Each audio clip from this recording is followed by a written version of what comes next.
Good afternoon, everybody. Oh, wow. Courtney, good to see you.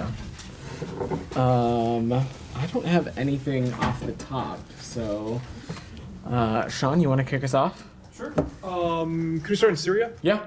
I saw the secretary had a call today with the Czech foreign minister, the Czech Republic, Czechia. Of course, it's been historically the protecting power in recent years. Was there any discussion of that? And do you have any update on the presence, if any, of U.S. personnel? So we will have a readout of the secretary's call go out in due time. So I'm not going to get ahead of that process. Obviously, much of the secretary's engagements over the past many days, as it's related to the situation in Syria, have of course involved collaborating and talking with interlocutors and counterparts. I think we are not alone when we say that we want to see stability across the region. We want to make sure that nothing we see is consistent with escalation. But beyond that, I will let the readout of the call come out. To your broader question about any personnel, I don't have anything to announce at this time.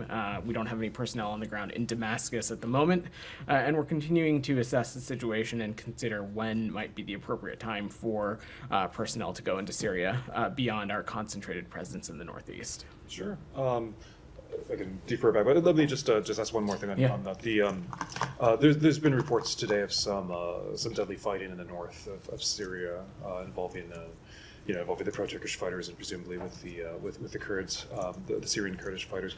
What's your assessment of where things stand now? I know Matt mentioned yesterday the extension of one truce, Manbij. How do things stand now, particularly in the Kobani and the idea of Turkey, of pro-Turkish fighters going to Kobani?